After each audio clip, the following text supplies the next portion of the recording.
बहुत बहुत स्वागत है दोस्तों आप सभी का। आज की इस वीडियो में डिस्कस करेंगे क्लास 12 पॉलिटिकल साइंस का चैप्टर नंबर 4 सत्ता के नए केंद्र। तो इस चैप्टर में बच्चों आपका एक नया टॉपिक ऐड हुआ है जिसे तो ब्रिक्स के बारे में जितने भी इंपॉर्टेंट टॉपिक्स क्वेश्चन बनेंगे वो सभी इस वीडियो में हम डिस्कस करेंगे। वीडियो पूरा देखिएगा, आपके दिमाग में जो भी डाउट होगा, जितने भी आपके क्वेश्चन होंगे वो यहाँ पे अच्छे से एक्सप्लेन कर दिए जाए। तो सबसे पहले तो आप इसके वर्ड के लेटर्स को देखिए। पहला क्या है बी, दूसरा है आर, तीसरा है आई, चौथा है सी और फिर है एस। तो इसके अगर आपको फ्लैग की थोड़ी बहुत भी जानकारी होगी तो आपको समझ में आ जाएगा अच्छे से। जैसे जो आई है ये इंडिया को इंडिकेट करता है, सी यानी कि चाइना को इंडिकेट करता है, अब बी आर एस ये थोड़ा आपको कंफ्यूजन होगा ये किसे इंडिकेट करता है। तो शुरुआत से समझते हैं बी से। तो बी यानी कि ब्राजील। ठीक है, पहला कंप्लीट हो गया और इसका फ्लैग है ये वाला। उसके बाद आर यानी कि रसिया। तो रसिया का फ्लैग है ये वाला। मैं एक बार एक सेकंड नाम लिखता चलता हूँ। ठीक है, पी यानी कि ब्राजील, आर यानी कि रशिया, आई यानी कि इंडिया, सी यानी कि चाइना और एस यानी कि साउथ अफ्रीका। ठीक है, अब एक इंटरेस्टिंग जो फैक्ट है वो सुनिए। ये जो ब्रिक्स है इसे पहले हम ब्रिक कहते थे। कि अगर मैं यहाँ पे देखूँ इस तरीके से, पहले हम लोग इसे ब्रिक कहा करते। ठीक है, तो ये ब्रिक्स कैसे बना? तो इसकी कहानी कुछ इस तरीके की है कि 15 अप्रैल 2010 को एक सम्मेलन हुआ था। कहाँ पे हुआ था ये सम्मेलन? यह हुआ था ब्राजील में। ठीक है, 15 अप्रैल 2010 को ये सम्मेलन हुआ। अब क्या कहा गया इस सम्मेलन में? इस सम्मेलन में ये कहा गया कि जो साउथ अफ्रीका है हम इसे शामिल करेंगे और फिर 24 दिसंबर 2010 को इसे शामिल भी कर लिया गया था। यानी कि साउथ अफ्रीका के शामिल होने से पहले जो ब्रिक्स था इसका नाम था केवल ब्रिक, और जब 2010 में ये शामिल हुआ तब इसको ब्रिक्स कहा जाने लगा। ठीक है, समझ में आ गया कि ब्रिक्स जो है वो ब्रिक्स बना कैसे और पहले क्या। अब हम बात करते हैं यहाँ पे कि हर एक कंट्री से इसकी अगुवाई कौन करता है, यानी कि इसका नेता कौन बनता है। तो ब्राजील का सबसे पहले बात करते हैं। ब्राजील में जो नेता बनते हैं वो है इनके यहाँ के राष्ट्रपति दिल्मा रूसेफ। ठीक है, दिल्मा रूसेफ। रशिया की बात करें तो ये है व्लादिमीर पुतिन, अभी वर्तमान में जो है उसके बारे में आगे बताऊंगा। फिर है इंडिया की बात करते हैं तो नरेंद्र मोदी जी हैं। चाइना की बात करें तो यहाँ के राष्ट्रपति जो है वो शी जिनपिंग, और साउथ अफ्रीका के जो राष्ट्रपति है जैकब जुमा, ये इसकी अगुवाई। तो ये तो हो गया कंट्रीज और उनके जो नेता हैं उसके बारे में। अब हम समझेंगे इसकी कुछ विशेषताएं। तो पहले ब्रिक्स को ब्रिक कहते थे, ये तो आपको समझ में आ गया। 2010 से इसे ब्रिक्स कहा जाने लगा, पहली विशेषता। अब यहाँ पे ब्रिक्स की अगर हम बात करें तो ब्रिक्स के जितने भी कंट्रीज हैं, जैसे कि मान लो यहाँ पे ब्राजील दे रखा है, यहाँ पे चाइना है, इंडिया है। ठीक है, ये तीन कंट्रीज ऐसे हैं जो मतलब ये कह सकते हैं हम, तीन नहीं दो कंट्री, इंडिया और चाइना, ये वर्ल्ड लेवल पर पॉपुलेशन के हिसाब से बहुत ज्यादा पॉपुलेशन इन कंट्रीज में इस्टेब्लिश्ड है, यानी कि यहाँ पे बसी हुई है। ठीक है, तो विशेषताओं में हम ये लिख देंगे कि इन पांच कंट्री के पास में, यानी कि इन पांच कंट्री के अंडर 50% पॉपुलेशन आती है। यानी कि अगर हम वर्तमान में देखें तो मान लेते हैं 200 देश हैं, तो उन देशों 200 देशों में से 5 ही देशों में लगभग वर्ल्ड की 40 से 50% की आबादी इन्हीं पांच कंट्री में निवास करती है। एरिया की बात करते हैं तो एरिया है 1/4, यानी कि अगर जो लैंड है, मान लेते हैं इंडिया का लैंड है 100 किलोमीटर। ठीक है, 100 किलोमीटर स्क्वायर में से 25 किलोमीटर स्क्वायर जो है वो किसके पास है? इन्हीं पांच देशों के पास है। ठीक है, इन्हीं कंट्रीज के अंडर में आता है। अगर हम ग्लोबल जीडीपी की बात करें, अगर मान लीजिए ग्लोबल जीडीपी जो है वो बनती है हमारी $1000। ठीक है, $1000 बनती है। तो उस $1000 में से 30%, यानी कि मान लेते हैं हम 300। ठीक है, $300 कौन देता है जीडीपी में? वो देती है ये पांच देश। अगर बिजनेस की बात करें, इंटरनेशनल लेवल पर यदि जो ट्रेड है, अगर 100 रुपए का ट्रेड हुआ है तो उस 100 रुपए में से ट्रेड में से 18 रुपए ट्रेड किसने किए हैं? इन्हीं पांच देशों। तो यानी कि वर्ल्ड लेवल पर पॉपुलेशन के हिसाब से, एरिया के हिसाब से, ग्लोबल जीडीपी के हिसाब से और ग्लोबल जो बिजनेस है इसके हिसाब से ये पांच कंट्रीज ब्रिक्स जो है वो बहुत ही ज्यादा योगदान करता है इस चीज। ठीक है, तो ये तो हो गई ब्रिक्स की थोड़ी थोड़ी सी इंपॉर्टेंट बातें। देश, राष्ट्रपति कौन है, अगुवाई कौन करता है, नेता कौन है, क्या क्या विशेषता। अब हम जरा चलते हैं थोड़ा आगे। तो यहाँ पे गाइस अगर आपकी कोई क्वेरी होती है, इस वीडियो को देखने के बाद कोई क्वेश्चन होता है तो आप मुझे इंस्टाग्राम पे मैसेज कीजिएगा। जितना जल्दी हो सकेगा मैं आपके क्वेश्चन का जवाब दूंगा। आपको सर्च करना है जस्ट स्मार्ट नॉलेज और इस तरीके का चैनल के आइकन का अकाउंट होगा, उसे फॉलो करिए। चलिए ब्रिक्स के बारे में आगे देखते हैं हम क्या क्या समझने वाले हैं यहाँ पे। तो ब्रिक्स के सम्मेलन अब समझो। तो ब्रिक्स के सम्मेलन अगर हम देखें तो सबसे पहले ब्रिक्स की जो शुरुआत थी वो हुई थी 2006 से, ठीक है। लेकिन इसका सम्मेलन कब हुआ? तो इसका पहला सम्मेलन हुआ था 16 जून 2009 को। पहला सम्मेलन कब हुआ? 16 जून 2009 को हुआ था। कहाँ पे हुआ? तो ये हुआ था यकातेरिन रूस में, ठीक है। तो सबसे पहले ब्रिक्स को ब्रिक कहा जाता था। इसके पहले सम्मेलन में 4 देश शामिल थे। पहला सम्मेलन था, इसमें 4 ही देश शामिल थे, ठीक है। लुई इनाशियो लूला सिल्वा ब्राजील से थे, दमित्री मेदवेदेव रूस से थे, मनमोहन सिंह भारत से और हु जिनताओ चीन के अध्यक्ष थे, ठीक है। अगर पूछा जाएगा कि पहले सम्मेलन में कौन-कौन से देश सम्मिलित थे, तो आप आसानी से बता दोगे। ब्राजील था, रूस, भारत और चीन था। अगर पूछा जाएगा पहले ब्रिक्स सम्मेलन में सम्मिलित इन्हीं 2 देशों के जो नेता थे उनके नाम बताओ। तो अब सिंपल सा याद रख लेना, भारत के मनमोहन सिंह और रूस के मेदवेदेव। तो पूछेगा इस तरीके से। आगे पूछता है तो आप फुजियान और ये ब्राजील वाला नाम थोड़ा सा बड़ा है, इस तरीके से आप याद कर लेंगे, ठीक है। तो पहला सम्मेलन ब्रिक्स का कहाँ पे हुआ था? यकातेरिन रूस में 16 जून 2009 को। दूसरा सम्मेलन हुआ था इसका ब्राजील में, ठीक है, 15 अप्रैल 2010 को। अब इसी सम्मेलन में कहा गया कि जो साउथ अफ्रीका है इसको भी ब्रिक्स में शामिल किया जाएगा। देन 24 दिसंबर 2010 को इसको शामिल कर लिया गया था। तब से ये ब्रिक्स मतलब ब्रिक जो था वो ब्रिक ना रहकर ब्रिक्स बन गया। आगे आता है तीसरा सम्मेलन, ये हुआ था 14 अप्रैल 2011 को और कहाँ पे हुआ था? चीन में हुआ। उसके बाद सम्मेलनों की अगर हम बात करें तो इसका 13वां सम्मेलन हुआ था भारत में, जो कि वर्चुअल यानी कि जिसे कहते हैं वीडियो कॉन्फ्रेंसिंग के जरिए हुआ था। तथा जो 14वां सम्मेलन है वो 2022 में चीन में हुआ था वर्चुअल, ठीक है। समझ में आ गया आप सभी को? तो ध्यान रखना, ब्रिक्स के अगर आपसे सम्मेलन पूछे जाएंगे तो पहला, दूसरा और जो है 13वां 14वां पूछा जाएगा। तो पहला कहाँ पे हुआ था? 16 जून 2009 को यकातेरिन में हुआ था। दूसरा सम्मेलन 15 अप्रैल 2010 ब्राजील को हुआ था। इसकी क्या विशेषता रही है? इसकी सबसे बड़ी विशेषता रही है कि साउथ अफ्रीका को 24 दिसंबर को इसमें शामिल कर लिया गया था और तब से ब्रिक जो था वो ब्रिक्स बन गया। फिर पूछा जाएगा तीसरा कहाँ पे हुआ है? तो 14 अप्रैल 2021। अब इसमें जो इम्पोर्टेंट आ जाता है वो है 13वां 14वां। तो 13वां हुआ था 2021 को, कहाँ पे? भारत में, जो कि वीडियो कॉन्फ्रेंसिंग के जरिए हुआ था। और 14वां चीन में हुआ था वीडियो कॉन्फ्रेंसिंग के जरिए। तो ब्रिक्स के सम्मेलनों के बारे में आई होप आपको ये चीज अच्छे से समझ में आ गई। आगे समझिए यहाँ पे ब्रिक्स के आखिर उद्देश्य क्या है। जब भी कोई संगठन बनता है तो इसका कुछ ना कुछ उद्देश्य होता है।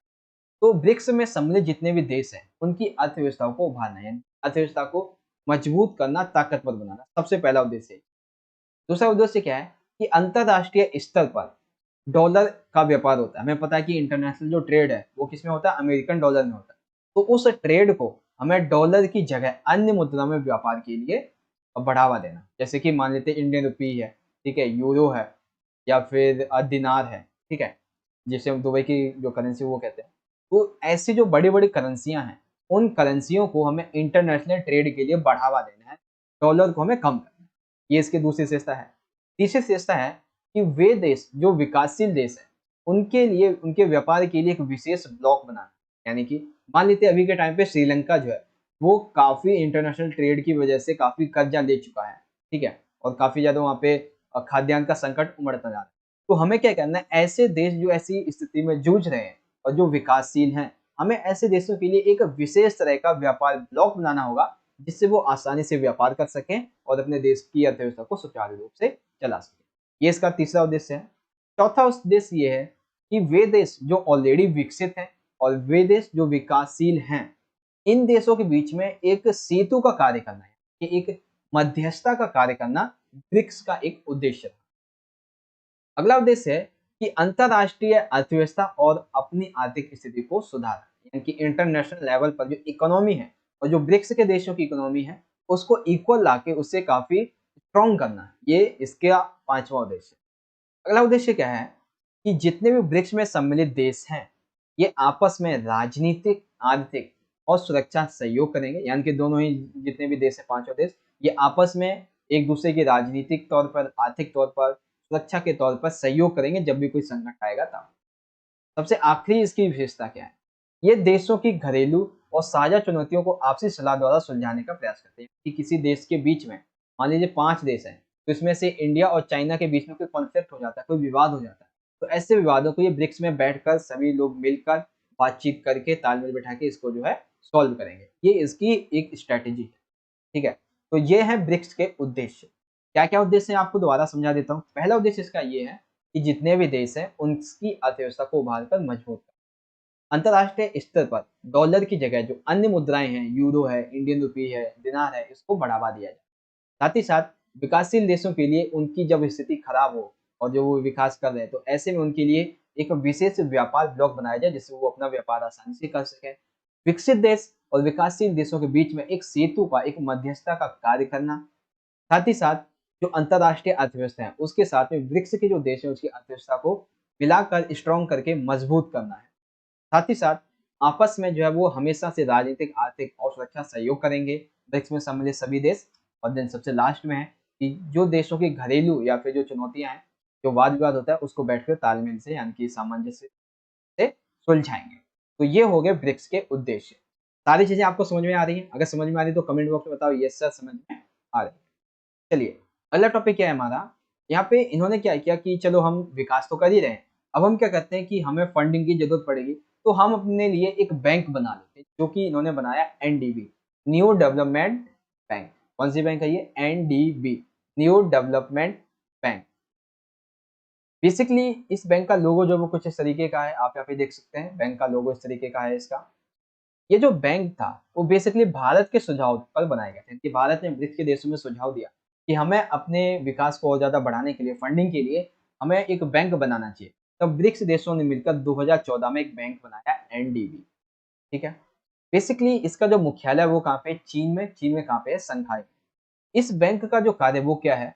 वो किसी भी इकोनॉमिकल जो प्रोजेक्ट है, ठीक है, कोई जो देश होते हैं 5 देश, उनके अंडर में कोई इकोनॉमिकल कोई प्रोजेक्ट चलेगा तो उसको हाथ में लेना, उसकी फंडिंग को देखना, ये किसका काम है? एनडीबी का। साथ ही साथ इसके सदस्य देश कौन कौन से हैं? तो ब्रिक्स के मतलब इस बैंक के सदस्य देश है जैसे कि बांग्लादेश, ब्राजील, चीन, इजिप्ट, इंडिया, रूस, साउथ अफ्रीका, यूनाइटेड अरब अमीरात और यूरोप। इनकी देखो वैसे तो ब्रिक्स में 5 ही देश सम्मिलित हैं, तो 5 तो इसमें होंगे ही। कौन कौन से 5 हो गए इसमें से? तो एक हमारा है ब्राजील, चीन है, इंडिया है, रूस है और साउथ अफ्रीका। इसके अलावा भी इस बैंक के अंडर में, ब्रिक्स में नहीं, ब्रिक्स ब्रिक्स की इस बैंक में बांग्लादेश सम्मिलित है, यूनाइटेड अरब अमीरात ये भी सम्मिलित है और उरुग्वे ये भी सम्मिलित है, ठीक है। तो ये एनडीबी यानी कि इसकी विशेषता होगी। तो एनडीबी किसके सुझाव पे बनाया गया था? भारत के सुझाव पे 2014 में। इसका मुख्यालय कहाँ पे है? शंघाई चीन में है। कार्य क्या है? किसी भी इकोनॉमिकल जो प्रोजेक्ट है उसको लेना। साथ ही साथ सदस्य देशों में बांग्लादेश, ब्राजील, चीन, इजिप्ट, इंडिया, रूस, साउथ अफ्रीका, यूनाइटेड अरब और जो यूरोप है इसमें। तो एनडीबी के बारे में ये सारी जानकारी होगी। अब हम बात करते हैं, अच्छा ये बैंक जो वो क्या करता है कि इन देशों को तकनीकी सहायता भी प्रदान करता है, यानी इकोनॉमिकल सहायता तो देता ही है, साथ ही साथ इन देशों को तकनीकी सहायता भी प्रदान करता है। अब समझिए अगला कि आखिर जब भी कोई संगठन बनता है तो ऐसा तो है नहीं कि 100% वो सही चलेगा, तो उसके कुछ ना कुछ उसमें विवाद हमेशा बने रहते हैं। तो ऐसे ही ब्रिक्स में क्या विवाद कोई है या नहीं है, इसको समझ। तो ब्रिक्स में सबसे पहला विवाद ये है कि ब्रिक्स के अंदर अगर हमें किसी नए देश को जोड़ना है, जैसे हमने 2010 में किसको जोड़ा था? साउथ अफ्रीका को, ठीक है, जब ब्राजील में सम्मेलन हुआ था, दूसरा सम्मेलन। तो इसे हमने तो आसानी से जोड़ दिया, लेकिन अब जो नए सदस्य आएंगे तो उन सदस्यों को कब और कैसे जोड़ा जाए, यानी कि हमें कब नए सदस्य को जोड़ना चाहिए, क्या प्रक्रिया रहेगी, उसका क्या प्रोसेस रहेगा, उस प्रोसेस को लेकर हमेशा विवाद रहता है। दूसरा विवाद क्या है? लोकतंत्र तथा साम्यवाद का मतलब, यानी कि देखो इंडिया की अगर हम बात करें तो इंडिया में है लोकतंत्र। बात करें चीन की तो चीन में उस समय था साम्यवाद। तो ये क्या होता है? लोकतंत्र और साम्यवाद जो है ना, एक दूसरे के बीच में टकरा जाते हैं, क्योंकि अगर कोई कानून लोकतांत्रिक तरीके से लागू किया जाना है ब्रिक्स में, तो चीन उसका क्या कर देता है? हमेशा विरोध कर देता है। अगर चीन साम्यवादी तरीके से कोई कानून लागू करना चाहता है तो भारत उसका विरोध कर देता है। इस वजह से काफी वाद विवाद बना रहता है लोकतांत्रिक तरीके से और जो साम्यवाद है उसके तरीके से। अगला मतभेद है भारत और चीन सीमा में। आपको पता है भारत चीन सीमा विवाद जो कि एक अरुणाचल प्रदेश में है और एक जो अक्साई चीन है उसके बारे में है, ठीक है, नेपाल जिसे कहते हैं।